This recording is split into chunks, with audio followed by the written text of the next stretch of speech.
Well, hello and welcome. We are live from our studios in Auckland Park, Johannesburg. Thank you for tuning in. You're watching The Week Ahead. Interact with us on our social media platforms using @TheWeekAhead or using the hashtag #TheWeekAhead. On that note, I'm your host, Liesl Wilson. Let's get straight into it.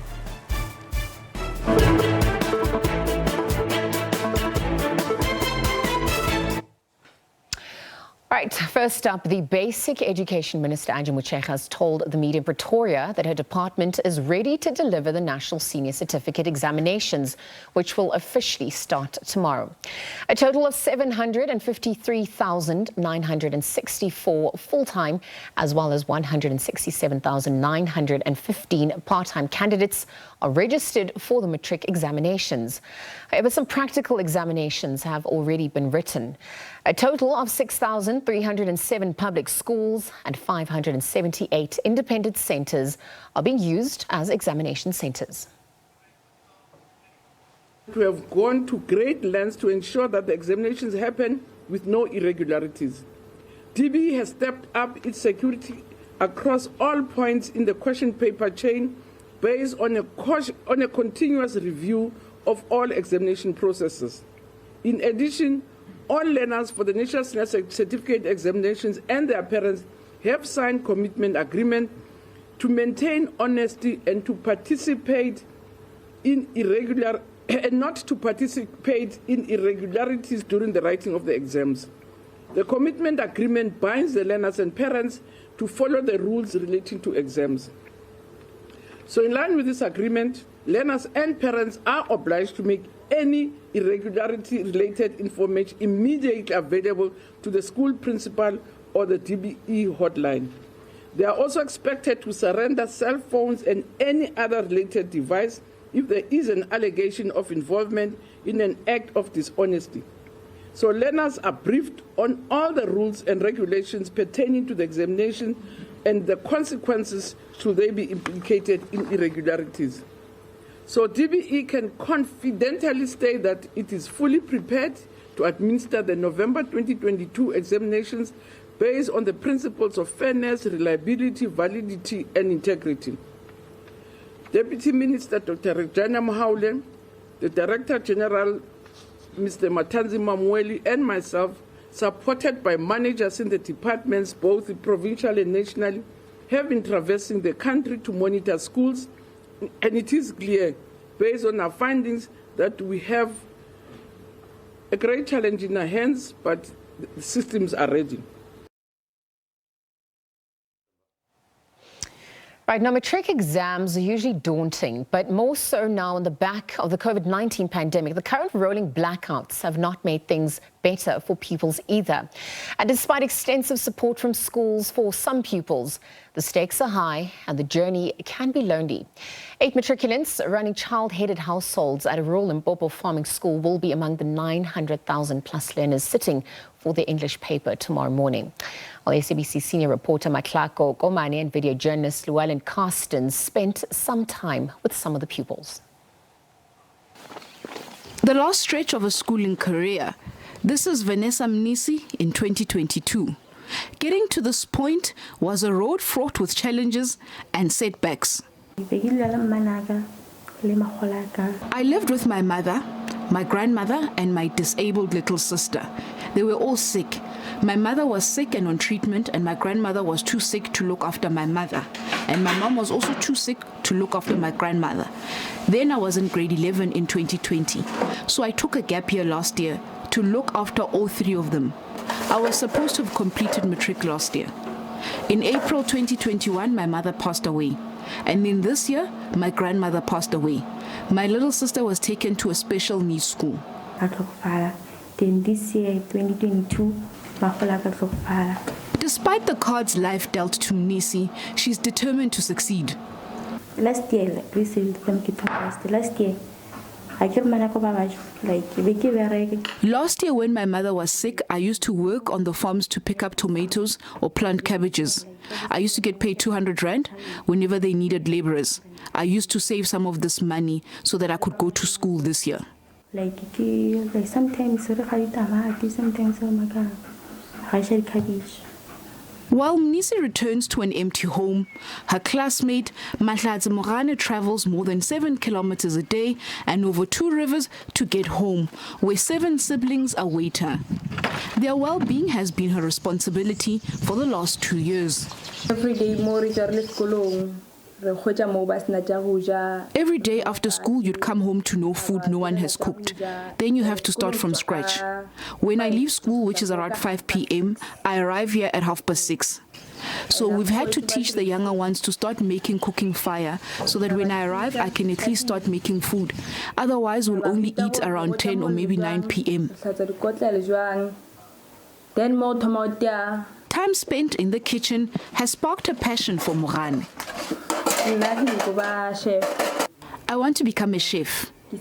That's what I see in my dreams.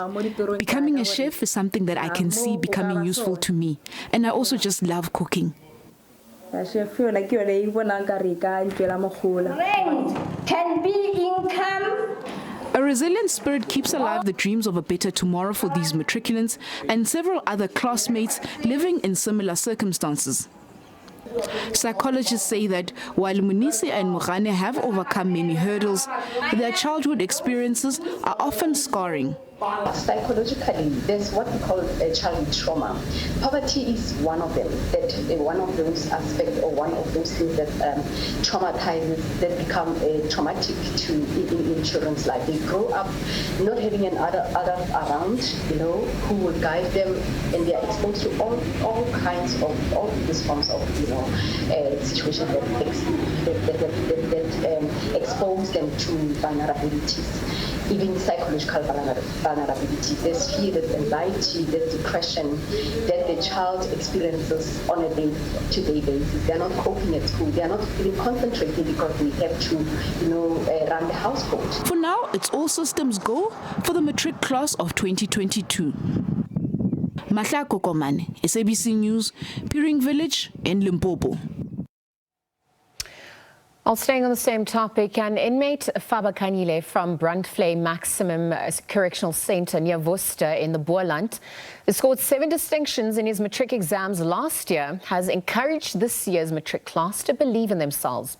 This comes ahead of the matric class of 2022 due to sit for the National Senior Certificate examinations from tomorrow. A total of 264 inmates are expected to sit for this year's matric examinations in the country.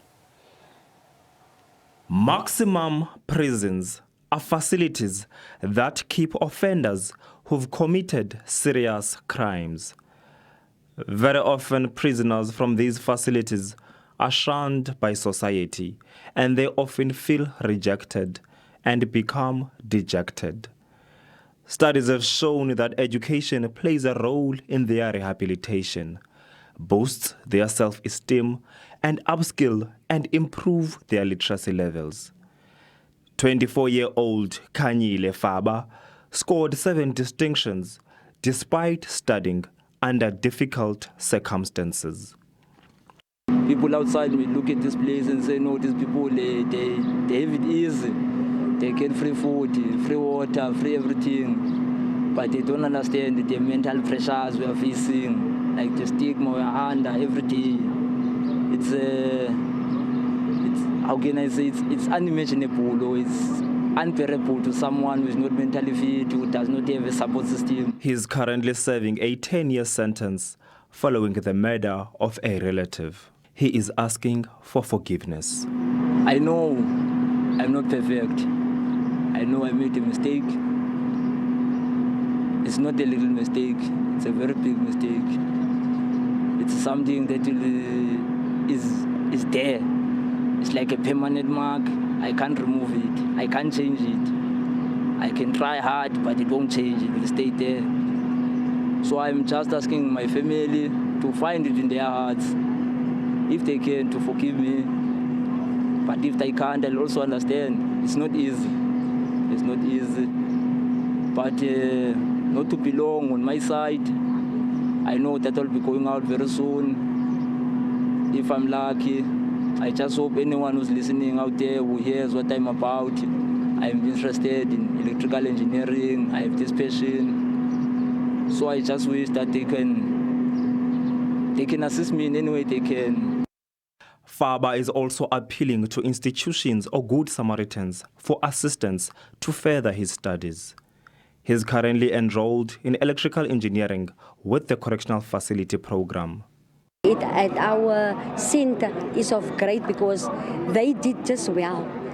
We have Farmer that was the great student that knows that he can better himself, he can empower himself, and even now we have him that is like a role model to our other learners. So at the end of the year, some of them don't have the means to study further, but there can be this investment in our learners. We've produced chartered accountants, we've produced engineers, a number of disciplines that we've managed to produce. So as a department, we'll never stop making a call out there to say inmates, ex-inmates do require support. You have Faba Kanyile, who's got 7 distinctions in the 2021 academic year. He's finishing electrical engineering, but he will want to further his study in another field, but due to financial constraints, he's unable to do so. And someone with such a potential, deserves a second chance. And if such a person could be supported, surely he will do wonders, change his situation around. Faba has also encouraged learners to believe in themselves. Thule Joga, SABC News, Brandflay Correctional Center. Well, in other news now, public service unions affiliated to COSATU will tomorrow picket at the National Treasury in Pretoria during lunchtime. This comes after Finance Minister Enoch Godongwana announced the 3% final offer wage increase for public service workers during the midterm budget policy statement last Wednesday. He added that the offer is in the best interests of the fiscus and public service workers. Wage negotiations have been taking place at the Public Service Coordinating Bargaining Council on the 30th of August 2022. Government made a final offer which emanated from a facilitated process. Underline that. From a facilitated process, and a tentative agreement was reached and was tabled before the Bargaining Council. All parties undertook to go and seek mandates. Then the unions came back and said they do not have a mandate. But it must be understood that there was a tentative agreement facilitated. This offer includes the continuation of non-pensionable cash allowance for the current financial. This translates into an average of 1,000 rand per employee per month until March 2023. It also translates that cash control into 4.5% for the wage bill, and another pensionable salary increase of 3% for public servants. That together in total comes to 27.5%.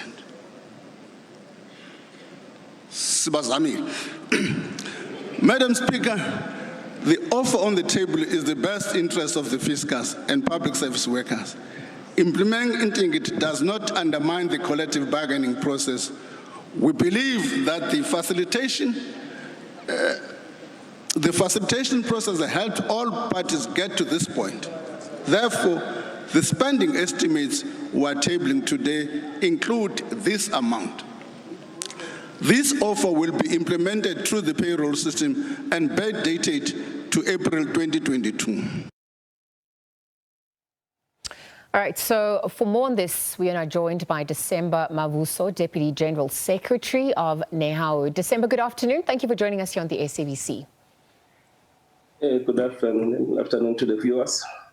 All right, let's start on the back of what we heard from Finance Minister last week. What do you make of the confirmation by the Finance Minister last week, reaffirming that the 3% increase, there will be a 3% increase for public workers? Well, firstly, let me say that there's something wrong with what the minister has said. In fact, we condemn the action of the minister to go to Parliament and discuss the issues that are discussed in the negotiations without us being there, because we are not represented in Parliament.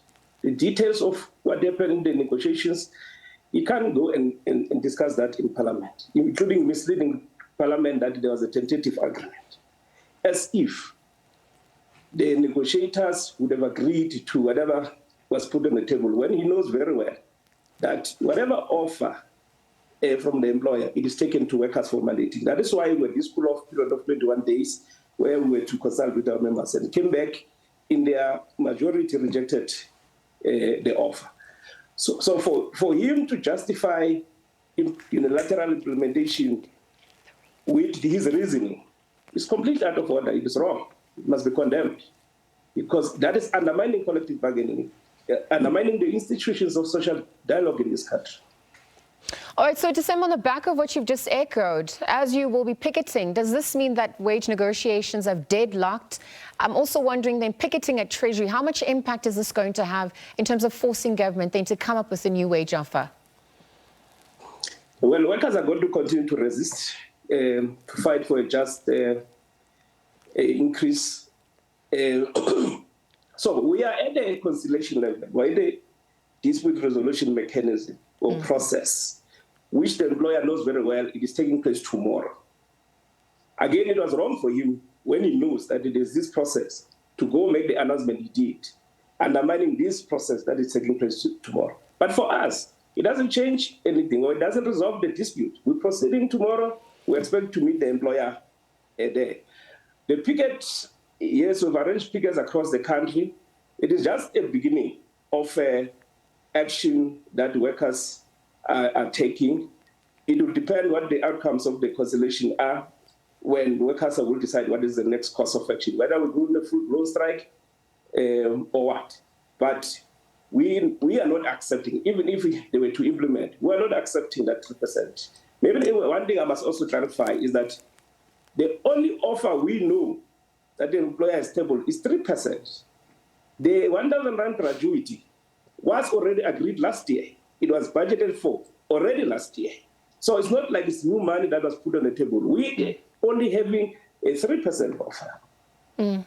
All right, so then speaking about this negotiation process and based on the outcomes, I wonder if you could give us then an indication, perhaps how long will you then be picketing for? If government does not change the offer, will you then ultimately be going on strike? What do those scenarios look like then? Well, the demonstrations are planned for tomorrow and Tuesday because that's the dates that we have put aside for this conciliation process. And depending on the outcome, workers will give us a mandate of how we should proceed. And obviously, the next step becomes preparing for a strike if the issue remains unresolved. But that is what workers will pronounce as we give them feedback about tomorrow and Tuesday. December, just very quickly in conclusion, considering the state of the economy, perhaps how it is performing at this quarter, at this juncture, some of the view or question, whether 3% is better than not getting an increase in all. How would you weigh in on that and counter that argument? Look, the state of the economy, we understand. But the public servants can't be the only ones who are made to pay the public debt. And the rest of the other people, including the ministers, their DGs and executives and parastatals, they have free lunch. If we're to sacrifice, we must sacrifice all of us. But these workers have already lost it. When government decided to renege from Resolution 1 2018, they lost 4%. Last year, they did not get an increase. They got this gratuity, including taking their 1.5% of pay progression and pay them as if there's an increase. So we are worse off. But government is not telling us what they're going to do to deal with corruption, to deal with mismanagement in terms of the budgets of departments on goods and services and so on. They only want to raid the money that is meant for public servants. It can't work like that. All of us, if there's a need to sacrifice because the economy is not performing, it can't just be directed on these poor workers who sacrificed their lives during COVID in hospitals. They were working. SASA employees were paying grants and everybody. Home Affairs employees made sure that there's movement. People get the IDs during COVID. All right, December, let's leave that conversation there. Thank you very much for weighing in on those, on the negotiation processes, perhaps also what to expect. December Mavuso, Deputy General Secretary of NEHAWU, again, giving us an update. Public service unions affiliated to COSATU tomorrow will be picketing at the National Treasury in Pretoria during lunchtime on the back of Finance Minister Enoch Godongwana having announced the 3% final offer wage increase for public service workers, something that they, a figure rather, percentage that they are not happy with at this point. So we'll leave the conversation there. Developing story we'll continue to monitor throughout the week. For now, though, let's take a quick ad break and we'll have more on the other side upon our return. We'll be right back. Right, welcome back. The week ahead continues. In other news now, the reinstated Johannesburg Mayor, Dr. Mpopalatse, could face another motion of no confidence in a matter of days. Our Speaker of the Johannesburg Council, Colin Magubele, has given notice of a council meeting on the 3rd of November, on Thursday, with the motion of no confidence against Palatse amongst the agenda items. Now, Palatse was reinstated as mayor after a High Court judgment found that her ousting during a no confidence motion last month had been unlawful. Perhaps for more on this, we are joined by legal expert Ritumetse Phiri. Ritumetse, good afternoon. Thank you for joining us here on the SABC. Good afternoon, Liesel, and thank you. It's a pleasure to be here. It seems like quarter three is really, unfolding in unexpected ways, perhaps more so than one. And I wonder, as we look at, what's transpired this week alone, and perhaps, Dr. Mpopalatse returning to office, at this juncture, at this point, do you see her holding the mayoral position until the end of her tenure? Well, I think it will be a little bit tough unless something shifts politically, because if we look at the judgment of the South Gauteng High Court that reinstated her to her office, there were really, the issue was really based on the technicalities around how the agenda was put together by the committee that put that agenda together. It wasn't quorate. The second aspect related to the ability for the councillors to actually consider the motion. 16 hours notice wasn't sufficient, as the court, articulated. And thirdly, it was around the ability within the actual council meeting to have a proper debate, which is, what the court said is important for the democratic project. So if you look at those three aspects and you assume that, this latest motion has been given in time, was properly put together by the committee properly as quorate, and you'd assume that that meeting will be undertaken within the constitutional mandate, as the Johannesburg High Court had put it, then you definitely don't see her holding on to that position for much longer. Right, so on the back of what you've just echoed, given the technicalities that were outlined in the judgment, what is the likelihood then of the second motion of no confidence getting the green light in the coming week?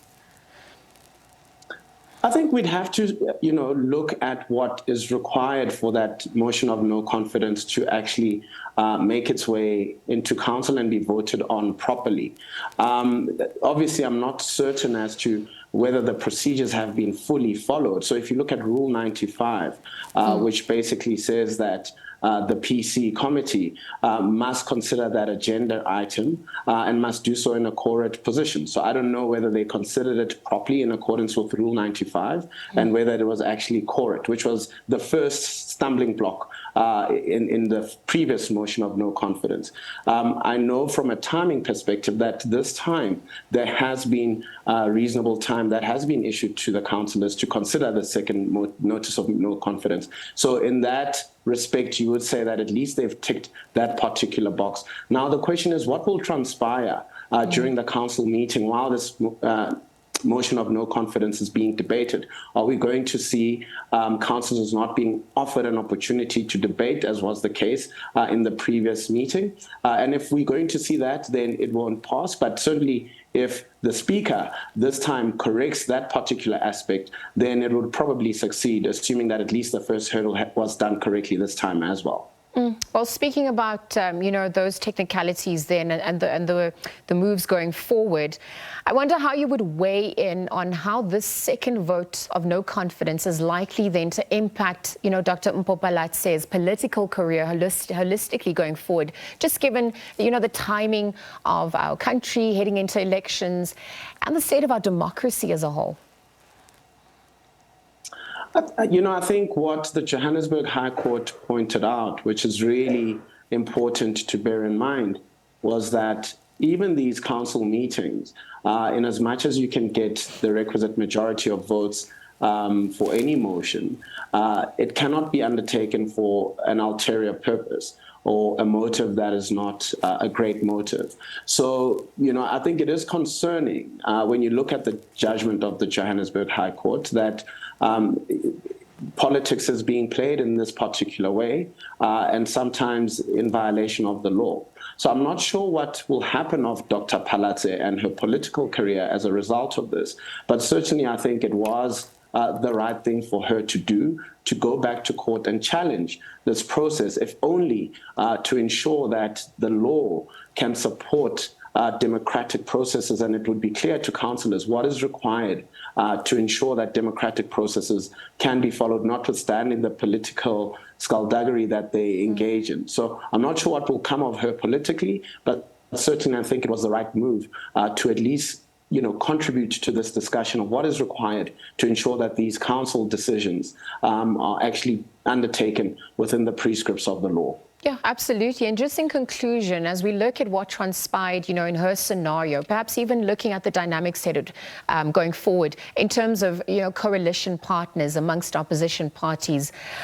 When we look at the DA, its coalition partners, how would you weigh in? Would you say that they will be able to defeat this motion of no confidence? I'm asking this because we obviously have to look at the dynamics unfolding with coalitions and perhaps how feasible it is for the country, perhaps in service delivery, perhaps in upholding our democracy as a whole. I think this has really put a spotlight on the need for the coalition landscape in this country to mature. We certainly aren't the only country who's experiencing coalitions, but, in European countries, Germany, Italy, coalition politics is how they govern. And there are, countless laws and rules that ensure that these coalitions are stable and they can actually deliver services to the people. So I think where we are, particularly what the COJ issue is showing, is that our coalition rules and regulations are not mature enough to ensure that these coalitions can remain stable and ensure that services are delivered to the people. So I think it's good that it's in here and that we can think about it and think about where is our politics going, given it seems that, we're likely to be, from a political space, in a coalition space in the near future. So I'm not sure if they will beat the motion of no confidence. I don't know what is happening from a political perspective, but I think we should appreciate that, as a country, at this particular point, we're not mature enough to ensure these coalitions are stable, and we should actually look at putting rules in place to ensure that coalitions can actually govern and deliver services for the people. Well, Ritumetsi, as you and I rub our imaginary crystal ball, I'm going to leave the conversation there, but thank you very much for joining us on the SABC. Again, Ritumetsi Piri, a legal expert, chatting about the dynamics unfolding this coming week. Reinstated Johannesburg Mayor Dr. Mpopalatse could face another motion of no confidence within a matter of days. Again, Speaker of the Johannesburg Council has given notice of a council meeting which is set for the 3rd of November. In fact, this coming Thursday, with the motion of no confidence against Dr. Palatse. We'll leave that conversation there. It's time for another ad break. There is more on the other side upon our return. We'll be right back. Stay tuned.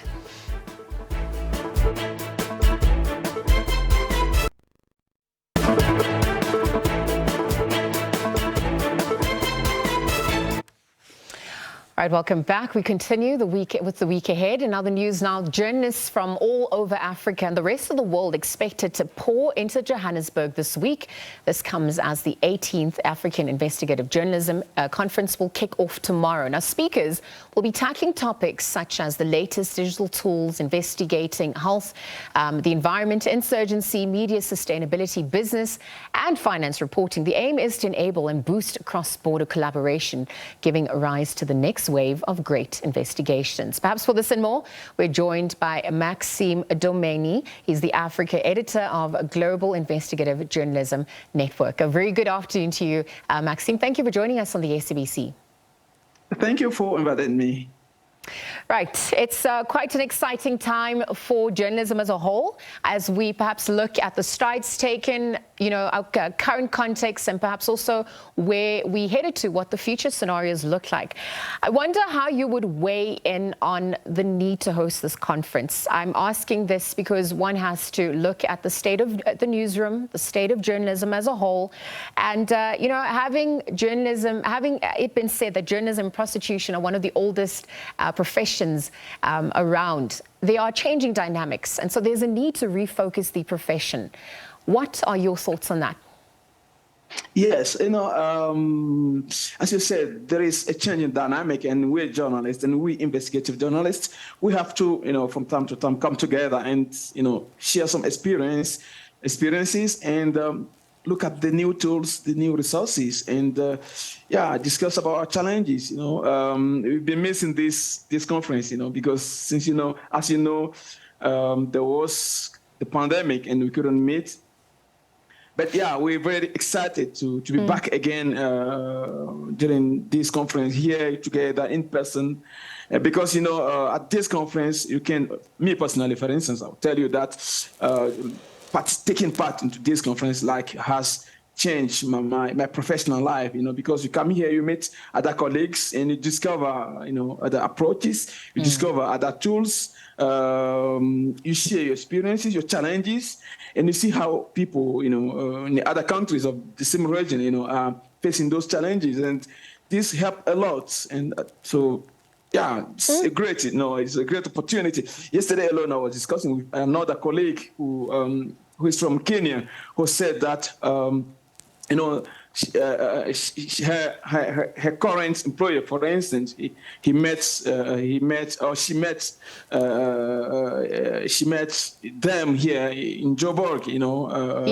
They are in years. She met them here in Joburg. One evening after the conference. So this is a huge opportunity for investigative journalists. And as you know. Yes, all over the world, investigative journalism is, can be challenging, but in some part of the world, like in Africa, it is more challenging, and, there is a need, from time to time to come together and go about our challenges together. Yeah, Maxime, I'm so glad you've now spoken about, not only as an opportunity for networking, you've spoken about, navigating, looking at, ideas and modus operandis from, with different approaches, there are different tools, highlighting one's experiences, but also the challenges. I want to bring in some of the changes that we have experienced in the profession to date. Whilst the scope for storytelling is obviously always around, it's something that we as humans are born into. But I want to look at the viability of journalism as a career. Just given the trajectory and given some of the challenges that we're facing today, we are in the information age. The fourth industrial revolution is upon us. Everyone has a camera, everyone has a cell phone, and we want to differentiate between what a journalist is, what an ordinary citizen is, perhaps how they interact with information. How do you safeguard against that? What does one consume? I mean, these are valid questions that obviously, question the future of journalism and its impact, given an era of fake news. How would you weigh in on those concerns?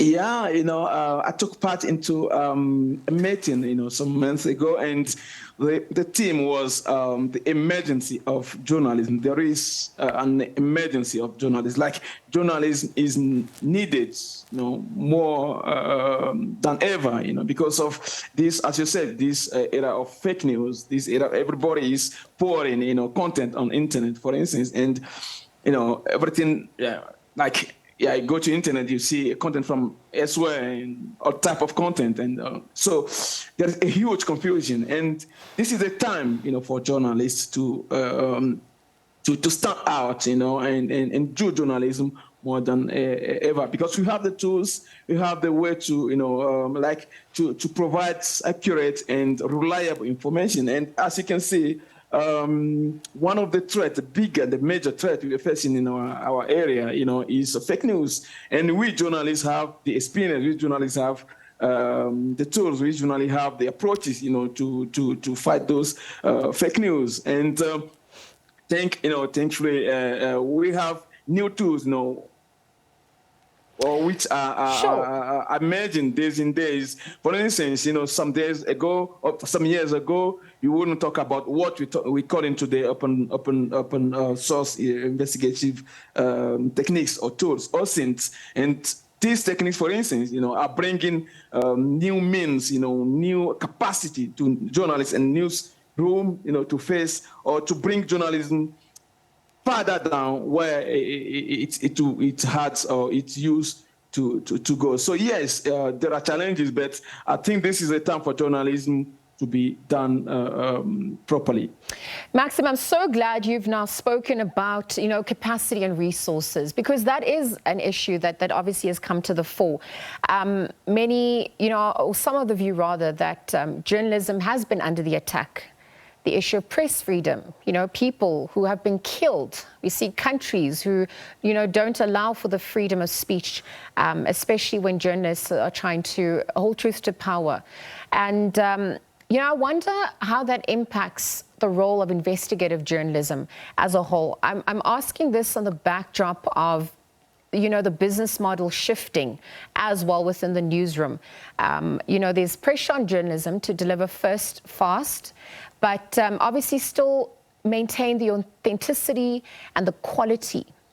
How do you balance that scale?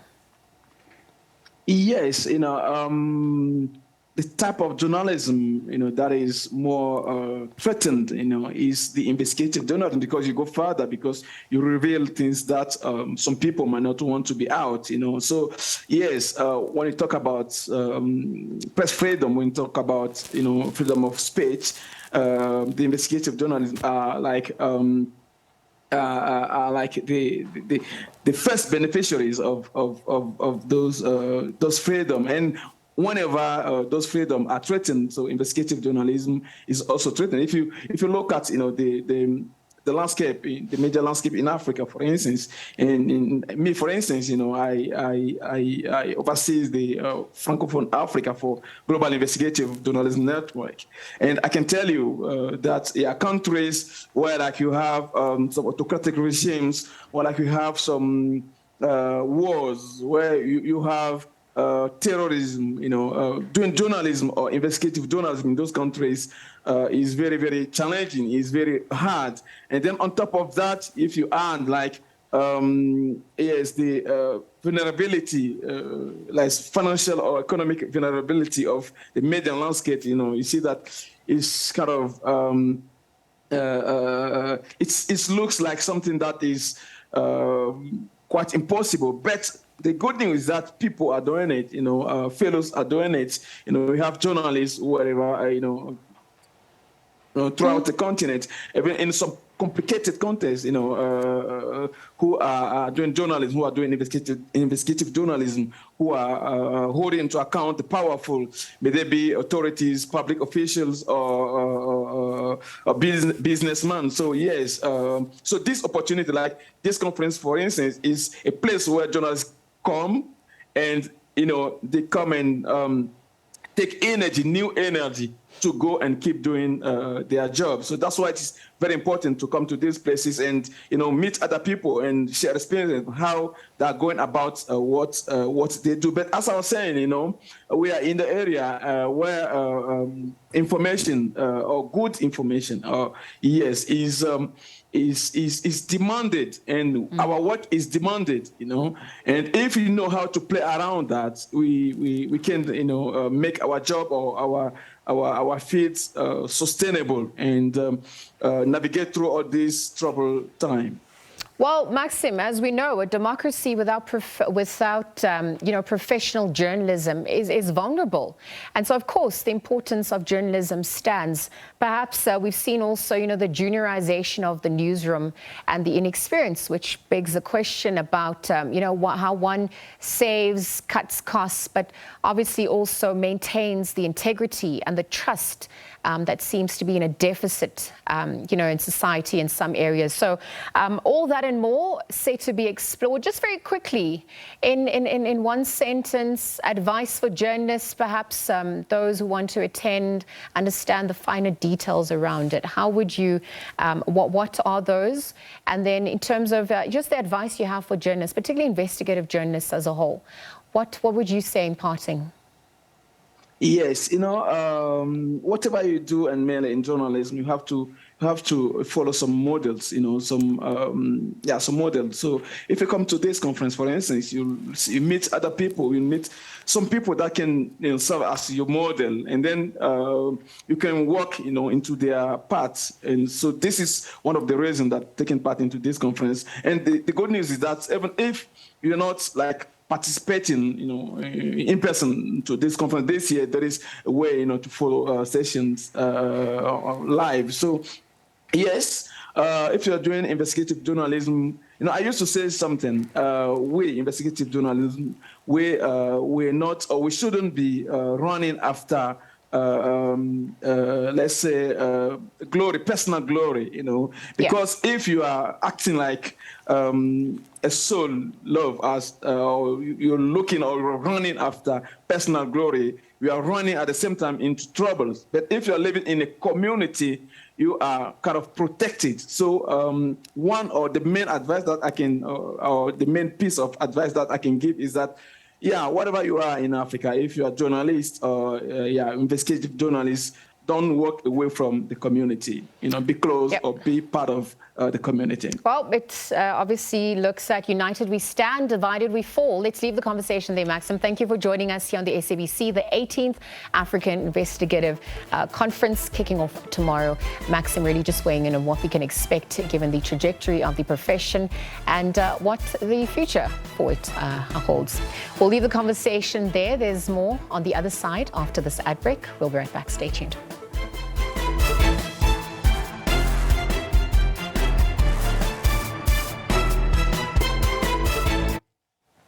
Right, welcome back. The week ahead with myself, Liesl Wilson, continues now. The ANC President, Cyril Ramaphosa, takes the Letsima campaign to the Eastern Cape. He's arrived in the province and will be conducting a number of activities, which include engaging with traditional leaders and communities. Earlier, SABC News reporter Amugile Yankee spoke to Prince Burns Ngamashe, spokesperson for the Amakhachabe Kingdom. The visit of the president is not something unusual, in that whenever he visits the area of jurisdiction of His Majesty the King, it is customary that he will pay courtesy to the royal house, which is part of the protocols. Whether he comes here as the president of the ANC or he comes here as the president of the Republic. That's what he does. Coming here, he now comes at a time where we are almost under a month for the ANC National Conference to sit. What's the kingdom saying about him taking a second term? Well, although as the kingdom, we would not want to preempt the outcome of the branches of the ANC because it's a party political activity. We would, however, caution those in whose custodianship lie the ability to take those decisions, that they take wise decisions that will ensure stability of the country, as well as ensuring that governance is improved. We would really urge and encourage that whatever choices that they make should be choices that would not compromise the national unity, should not compromise the political stability, should not compromise the South African standing in terms of it being a conducive destination for investment. Coming to the province, the current chairperson, Oscar Mabuyane, there's a push for him to become the deputy president when the conference sits, and you are his advisor at a governmental level. You are also a member of parliament. So, Prince, with this push, where is the campaign going now? As you know, we are here at the palace of Amakhabe. It would not be advisable to make such comments. However, it's always important to ensure that whatever decision is being taken by the ANC conference, those who represent the province of the Eastern Cape must desist from being used as voting fodder for other provinces. They must make sure when they make those choices, the Eastern Cape finds strategic expression in the leadership of the structures that take decisions for the development of South Africa. Tell us about the role that you've been playing in this community in terms of development. Since the time of the late King Zanesizwe down to Queen Noloyiso, including the current king, we initiated what has now been endorsed by almost every royal palace in South Africa, that of a developmental monarch, because as the Kgagabe kingdom, we had to redefine ourselves in the context of South Africa defining itself as a developmental state. And we then introduced the shift, which we consider to be a very important paradigm shift from a ceremonial monarch to a developmental monarch. Hence, what you see in the palace currently is an embodiment, a reflection of that which seeks to encourage a developmental agenda. Of course, here at the palace, it will be at a macro level, while at the various great places, it will be those microcosms. Well, in other news now, fuel prices are set to go up next month. Diesel users will feel the pinch the most. It comes as its price will increase by R1.43 a litre. Both grades of petrol will increase by 51 cents a litre. Illuminating paraffin will go up by 77 cents a litre. Now, Robert Maake from the Department of Mineral Resources and Energy says the price hikes are due to the higher oil prices and the weaker rand to the dollar. Maake says that the high demand and continued low supply of diesel led to the higher increase of diesel prices compared to petrol. The following fuel prices will be effective on Wednesday. Both grades of petrol will increase by 51 cents per litre. Diesel will increase by 142 and 143.86 cents per litre. Paraffin at the wholesale level will increase by 77 cents per litre and by 1 rand 3 cents at retail level. LP gas will decrease by 98 cents per kilogram. The reason for this fuel price adjustment are the higher oil prices and the weaker rand versus the US dollar, which led to high prices of petrol, diesel, and illuminating paraffin. LP gas prices decreases due to the lower prices of propane and butane during the period under review. The slate levy also decreased by 13.14 cents per litre in the price structures of both petrol and diesel. Right, news further afield now. Israel election polls predicted former Prime Minister Benjamin Netanyahu would come within a single seat of outright majority in his quest to return to power in next week's election. It's the fifth in less than 4 years. Two polls showed that Netanyahu bloc of 4 parties winning 60 of Parliament's 120 seats in Tuesday's vote. Palestinian citizens disillusioned with politics could help decide Israel's election next week, when the conservative former Premier Benjamin Netanyahu hopes to make a comeback. Arab parties could join an anti-Netanyahu bloc and help defeat him, just a year after one joined an Israeli government for the first time. But Palestinian turnout would need to be high and polls differ. In Nazareth, Sami Abu Shahadeh, lawmaker and leader of Al-Balad party, is on the campaign trail. We are here visiting our people and families just like we do in other Arab villages and cities. All our meetings turn into festivals because of the crowd. We are feeling the love from our people and we appreciate it. The next phase is to transform this love and crowd into votes at polling stations. But it's the rise of the United Arab List, known by its Hebrew acronym RAM, that has shifted the debate in Arab-Israeli politics. The Muslim party won 4 lawmakers last year and broke with tradition by joining a coalition government. Arabs account for 1/5 of Israelis.